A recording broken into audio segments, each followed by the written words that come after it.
ಇದ್ದಾರೆ mental balance ಕಳ್ಕೊಂಡಿದ್ದಾರೆ. ಅವ್ರಿಗೆ federal structure ಅವ್ರಿಗೆ ಅರಿವಿಲ್ಲ, ಫೆಡರಲ್ ಸ್ಟ್ರಕ್ಚರ್ ಬಗ್ಗೆ ಅವ್ರಿಗೆ ಅರಿವಿಲ್ಲ.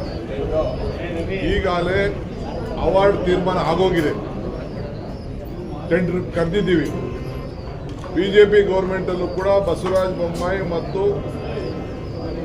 MP ಲೋಕಲ್ MP ಜೋಶಿ ಅವರು ಈಗ ಸೆಂಟ್ರಲ್ ಮಿನಿಸ್ಟರ್ ಅವರು ಕೂಡ ಅವರೆಲ್ಲ ಸೆಲೆಬ್ರೇಷನ್ ಮಾಡಿದ್ದಾರೆ. ಟೆಂಡರು ಕರೆದಾಗಿದೆ, ಕೆಲಸನೂ ಶುರು ಮಾಡಬೇಕು. ಬರೀ ಫಾರೆಸ್ಟ್ ಅವ್ರದ್ದು ಸ್ವಲ್ಪ ಒಂದು ಕ್ಲಿಯರೆನ್ಸ್ ಬೇಕು ಅಂತಿತ್ತು, ಅವರು ನಮ್ಗೆ ನೋಟಿಸ್ ಕೊಟ್ಟಿದ್ರು, ಎಲ್ಲೂ ಕೆಲಸ ಮಾಡಬೇಡಿ ಅಂತ ಹೇಳಿಲ್ಲ. ಆ ನೋಟಿಸ್ನ ಅವ್ರು ಏನು ಬೇಕಾದ್ರೂ ಮಾಡ್ಕೊಳ್ಳಿ, ನಾವು ಹಾಕಿರುವಂಥ ಸುಪ್ರೀಂ ಕೋರ್ಟಲ್ಲಿರುವಂಥ ನಮ್ದು ಏನೋ ಒಂದು ಕೆಲವು ನೋಯಿಂಗ್ಲಿ ಅನ್ನಂಗ್ಲಿ ಹಾಕಿದ್ರು ಅದನ್ನ ವಿಡ್ರಾ ಮಾಡ್ತೀವಿ, ನಮ್ಮ ಕೆಲಸ ನಾವು ಶುರು ಮಾಡ್ತೀವಿ. ನಮ್ಮ ರಾಜ್ಯ ಹೇಳಿಕೆನ ಖಂಡನೀಯ, ಮೆಂಟಲ್ ಬ್ಯಾಲೆನ್ಸ್ ಕಳ್ಕೊಂಡಿದ್ದಾರೆ.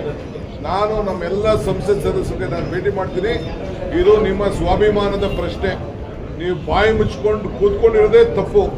28 ಜನ MP ಇದ್ಕೊಂಡು, 12 ಜನ ರಾಜ್ಯಸಭಾ ಮೆಂಬರ್ ಇದ್ಕೊಂಡು ಕರ್ನಾಟಕ ರಾಜ್ಯದ ಪರವಾಗಿ ಒಗ್ಗಟ್ಟಿನಿಂದ ನಮ್ಮ ಗೌರವವನ್ನು ಉಳಿಸ್ಕೊಳ್ಳಿಕ್ಕೆ ನೀವೆಲ್ಲ ಹೋರಾಟವನ್ನು ಮಾಡಬೇಕು.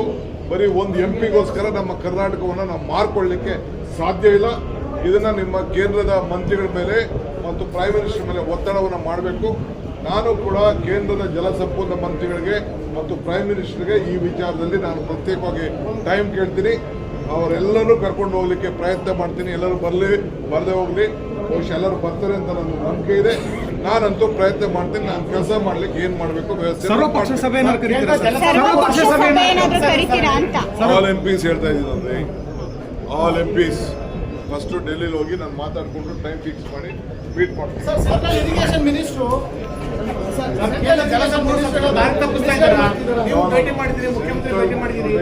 I should not central minister, they are well balanced, they doesn't do politics. ನಾನು ಭೇಟಿ ಮಾಡಿದ್ದೀನಿ, 5-6 ಸತಿ ಭೇಟಿ ಮಾಡಿದ್ದೀನಿ. ದೇ ಆರ್ ಎಲ್ಲರಿಗೂ ಡೆವಲಪ್ಮೆಂಟ್ ಕೆಲಸ ಆಗಬೇಕು. ಒಂದು ಸೆಂಟ್ರಲ್ ಫಾರೆಸ್ಟ್ ಮಿನಿಸ್ಟರ್ ಆಲ್ಸೋ, ಈ nose the problem. Irrigation minister also, ಅವ್ರದ್ದು ರಾಜಕಾರಣ ಗೋವಾದಲ್ಲಿ ಸ್ವಲ್ಪ ಅಲ್ಲೇನೋ ಸ್ವಲ್ಪ ಹೆಚ್ಚು ಕಮ್ಮಿ ಆಗಿರ್ಬೇಕು.